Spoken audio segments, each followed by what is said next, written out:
Bonsoir à toutes et à tous, vous êtes sur Monaco Info à l'occasion de votre 19h. Tout de suite, le sommaire de ce lundi 15 avril. La 117e édition du Rolex Monte Carlo Masters vient de s'achever. Le prince Albert II reviendra dans quelques instants sur la finale qui permet à Stefanos Tsitsipas de s'imposer à Monaco pour la 3e fois de sa carrière.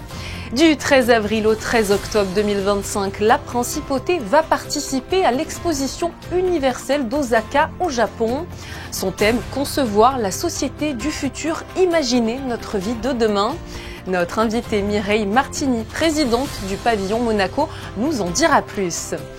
Nous reviendrons également dans ce journal sur l'incroyable concert qui a eu lieu hier soir à l'Orchestre Philharmonique de Monte-Carlo. Un compositeur que le monde entier s'arrache y a pris ses quartiers le temps d'une soirée. Le nom de Marcel Pagnol résonnera demain dans toute la principauté. Nous recevrons à la fin de ce journal celui qui prononcera le premier discours de la journée d'hommage qui lui sera rendu. Il s'agit de l'historien Pascal Horry. Mais nous débutons cette édition avec l'inauguration du tout nouveau parking des Salines. Cet ouvrage très attendu est situé à côté du jardin exotique à l'entrée ouest de Monaco et sera en service dès demain. Après 7 ans de travaux, le prince Albert II, le ministre d'État Pierre Dartout et le conseiller de gouvernement Céline Caron d'Aggioni étaient présents pour ce moment important dans la vie quotidienne du pays. Émilie Flamin et Alexandra Marangoni sont allées visiter le désormais plus grand parking de la principauté. Reportage. 1800 places de stationnement, 15 étages, 3 entrées, le parking des Salines devient un lieu clé pour la mobilité de l'ouest du pays. Avec l'accès facilité des navettes express qui permettront d'être très rapidement en centre-ville, une navette express donc qui sera en direct vers l'office du tourisme et une autre qui sera en direct vers la Condamine. Vous avez cette galerie des Salines qui vous permet d'être en 10 minutes à Fontvieille. Il y a aussi une sortie directement vers la Moyenne Corniche, ce qui permet d'éviter les difficultés de circulation que l'on rencontre souvent en sortie de principauté le soir après les horaires de travail. Un lieu qui devrait aussi permettre de désengorger les parkings du centre-ville. C'est un parking qui va nous permettre de gagner de l'espace et de la capacité horaire dans des parkings qui sont aujourd'hui saturés et où on a de la forte demande de la clientèle horaire. Et donc on va travailler sur dégager un peu d'espace sur ces parkings-là afin d'avoir plus de capacité horaire pour que les clients puissent se rendre dans les centres économiques de la principauté en centre-ville.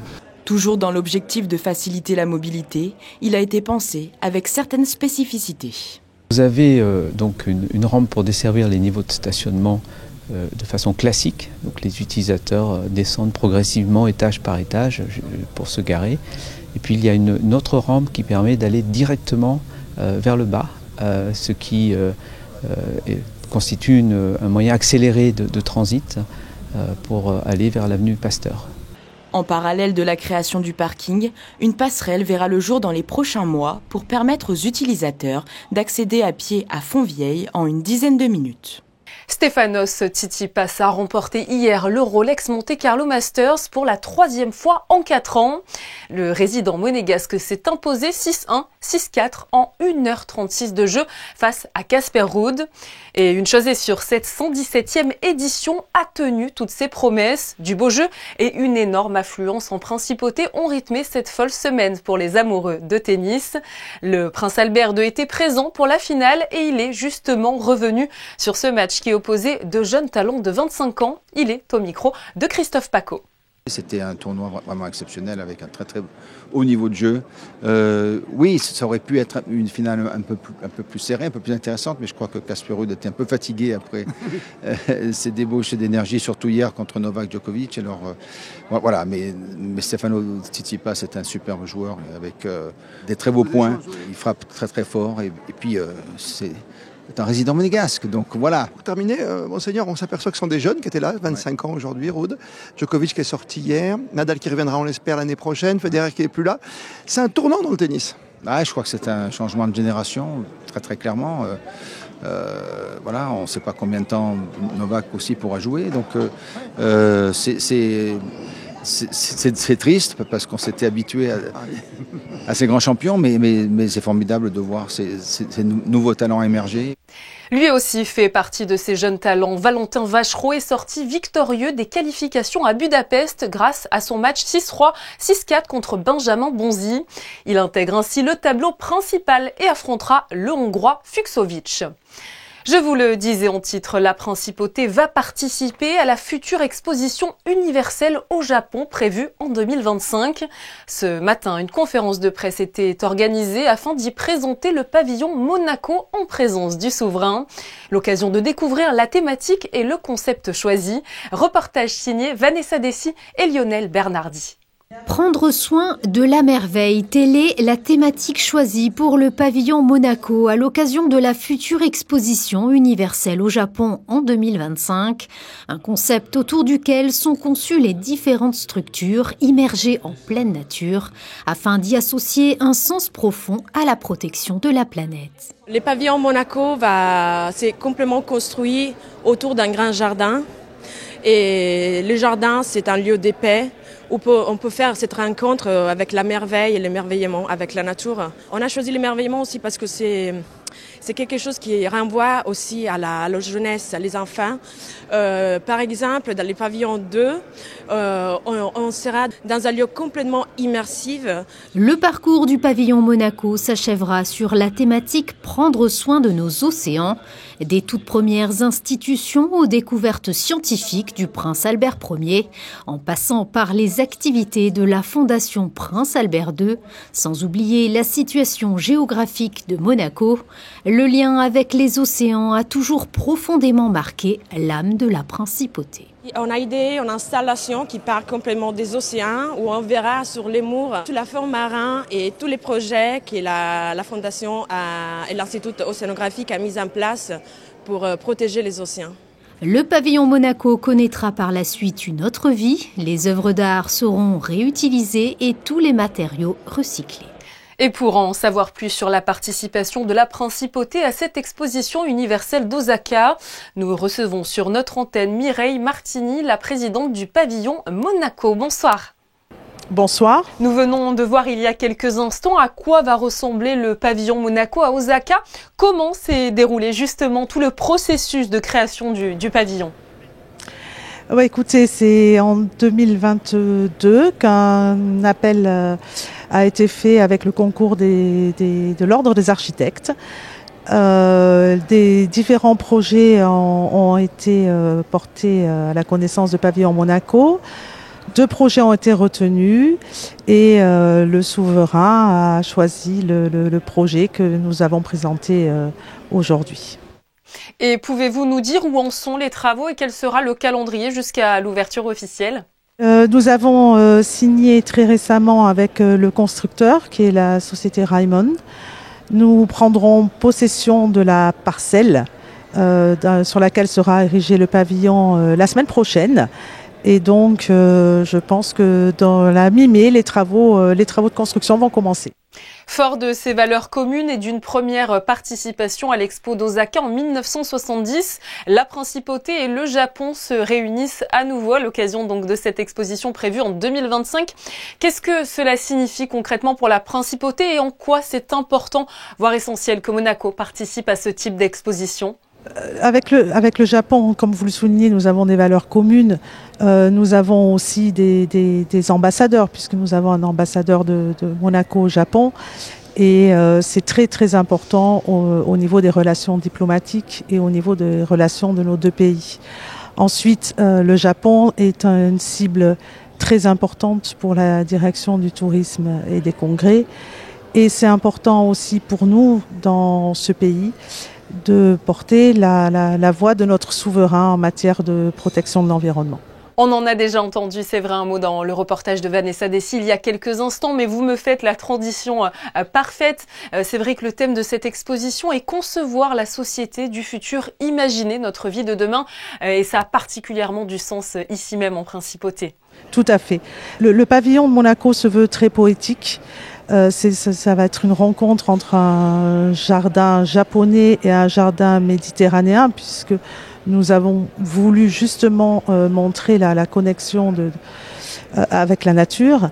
Et donc seront mis en avant toutes les actions que Monaco mène à l'international et en interne en matière de protection de l'environnement, de développement durable. Concernant le recrutement, vous avez recherché, je crois, beaucoup de bénévoles, beaucoup d'employés parlant le japonais. Où en est le processus de recrutement et quels sont les profils peut-être encore recherchés ? Écoutez, malheureusement, on a dû se contraindre à recruter des jeunes qui parlent le japonais parce que le visitorat à Osaka sera complètement différent du visitorat que l'on a pu avoir sur Dubaï et ils ne parleront que très peu l'anglais. Donc nous avons 13 jeunes qui vont rejoindre notre équipe. Ils parlent quasiment tous le japonais, ce sont des monégasques ou des résidents, à quelques rares exceptions parce que c'est pour des postes plus techniques où le japonais n'était pas nécessaire. Et aujourd'hui, malheureusement pour les personnes qui auraient voulu postuler, nous sommes au complet et on va avoir une équipe très dynamique, très enthousiaste et on est ravis. Merci infiniment à vous d'avoir été présente sur Monaco Info. Je vous en prie. Les mers et les océans sont à l'honneur cette semaine au lycée Albert Ier. Une semaine durant laquelle les élèves participeront à diverses animations autour de cette thématique. Mais alors, quel est l'objectif concret de ce projet ? Plus de détails dans ce reportage de Christinda Thomel et Camille Caloni. Une semaine pour parler des mers et des océans qui se partagera en plusieurs temps forts, un projet collectif et pluridisciplinaire qui rassemble plus de 300 élèves et 30 enseignants et dans lequel la mémoire du prince Albert Ier est célébrée, comme ce matin au sein du lycée Albert Ier. Nous avons voulu, comme il s'agit d'un événement pédagogique avant tout, mêler le contenu avec une jolie forme, avec des élèves de l'option théâtre, donc encadrés par Madame Payet, qui ont lu des textes en fait du prince Albert Ier, discours d'inauguration du musée océanographique, première ligne et dernière ligne de la carrière d'un navigateur, et le tout s'est un petit peu mêlé, s'est imbriqué au contenu, à la petite conférence qui était là pour rappeler les grands jalons et les grands moments de ce prince savant, navigateur et humaniste. L'océan, c'est la vie, et c'est également l'avenir de ces jeunes. Et donc, il était important non seulement de leur montrer qu'il faut préserver ces océans, mais sans prêchi-prêcha. Je crois qu'il fallait justement autoriser une multiplicité de regards, que ce soit bien sûr scientifique, mais embrassant également d'autres disciplines comme les lettres, avec la poésie, les langues vivantes. Je crois que l'océan a quelque chose à nous dire à chacun d'entre nous et donc aussi permet à toutes les disciplines de travailler ensemble. Le prince Albert Ier tenait beaucoup à la diffusion de ses travaux, par les résultats des campagnes scientifiques, par les conférences qu'il donnait face à des publics différents, les sociétés savantes, les livres. Et il est important que la parole passe. Et je pense que pour les élèves qui étaient dans la salle, de voir leurs camarades lire des textes du prince Albert Ier et d'avoir les grandes lignes de son œuvre et de sa vie rappelées, c'était, je pense, extrêmement important. Et si des travaux fabriqués par des élèves seront exposés au sein de l'établissement tout au long de la semaine, ainsi que sur le site du lycée Albert Ier, dès demain, les adolescents pourront s'instruire en s'amusant puisqu'ils pourront jouer à des jeux de société imaginés par des élèves de terminale section Euro. Des ateliers ludiques seront également mis en place jeudi dans lesquels les élèves pourront par exemple construire un sous-marin ou encore improviser une salle théâtrale. Vendredi, les jeunes pourront débattre autour de sujets importants comme peut-on continuer d'exploiter les mers et les océans, autant de sujets essentiels qui seront abordés au cours de cette semaine des mers et des océans. Une parenthèse musicale pour poursuivre ce journal. Hier soir, pour la toute première fois en principauté, le jeune chef d'orchestre finlandais de 24 ans, Tarmo Peltokoski, s'est produit avec l'Orchestre Philharmonique de Monte-Carlo. José Sacré et Lionel Bernardi ont suivi ce concert d'exception.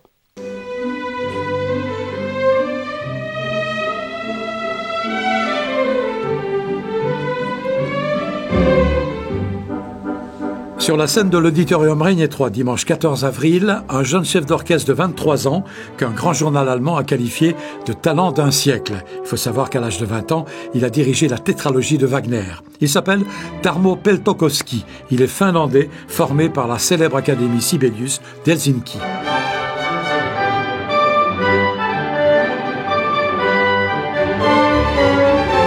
Olivier de Cotigny l'a découvert lors d'un concert en Allemagne et l'a invité en principauté. Je l'ai présenté à l'orchestre et je dis, vous allez voir quelqu'un, une personnalité que vous rencontrez pas tous les jours.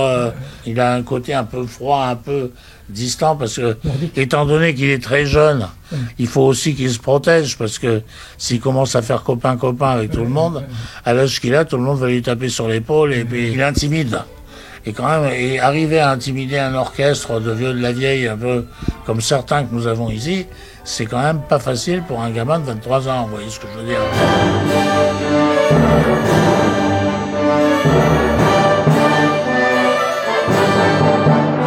À ce concert à Monaco assistaient des journalistes et des directeurs de festivals étrangers, parmi lesquels celui du célèbre festival de Grenade.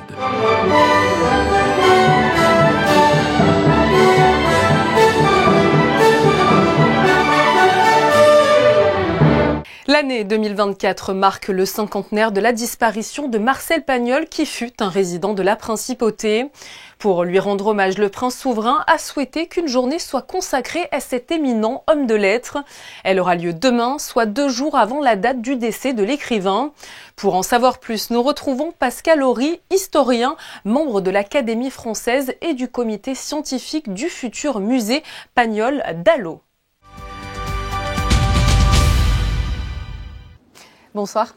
Bonsoir. Alors, vous allez prononcer le premier discours lors de la cérémonie d'hommage à Marcel Pagnol qui aura lieu demain, ici même en Principauté.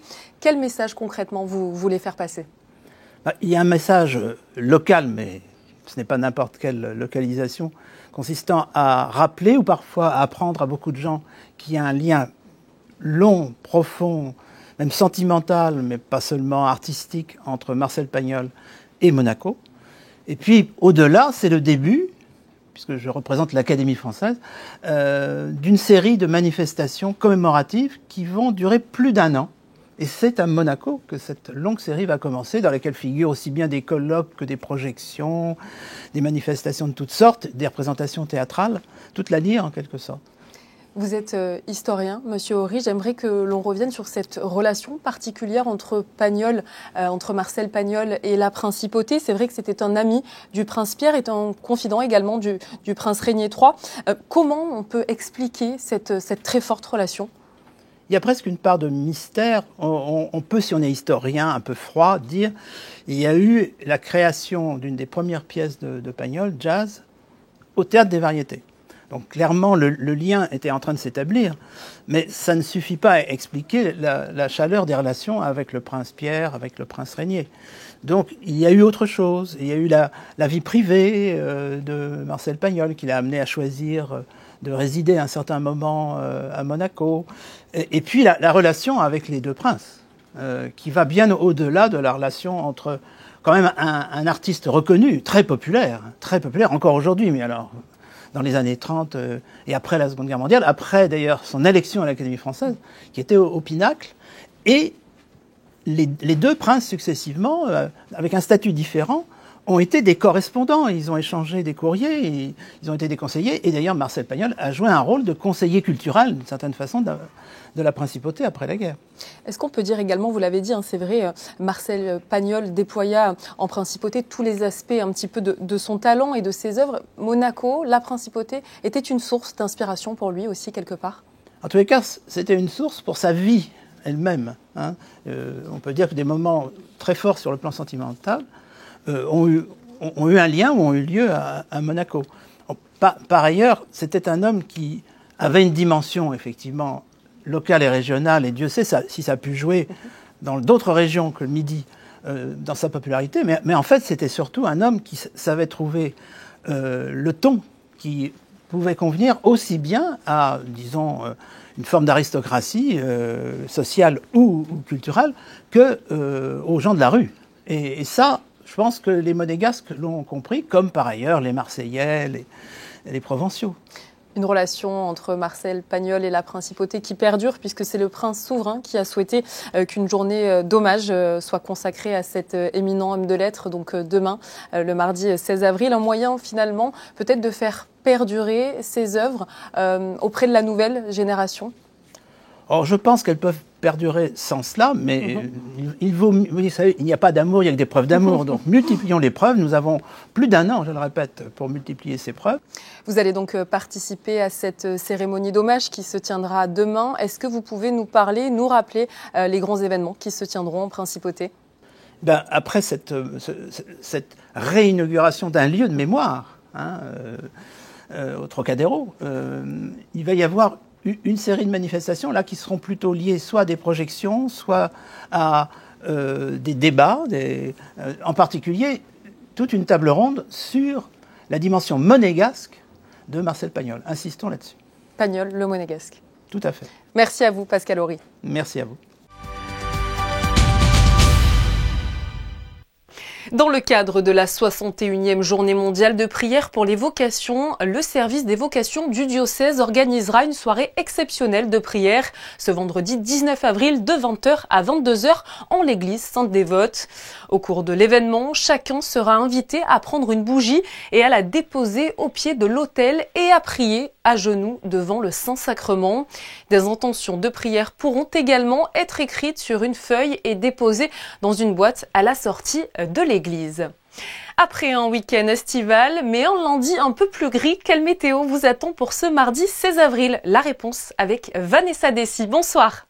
Bonsoir Julia, bonsoir à tous. Nouvelle journée printanière avec un soleil généreux durant la journée, même si quelques nuages insignifiants pourraient apparaître dans l'après-midi.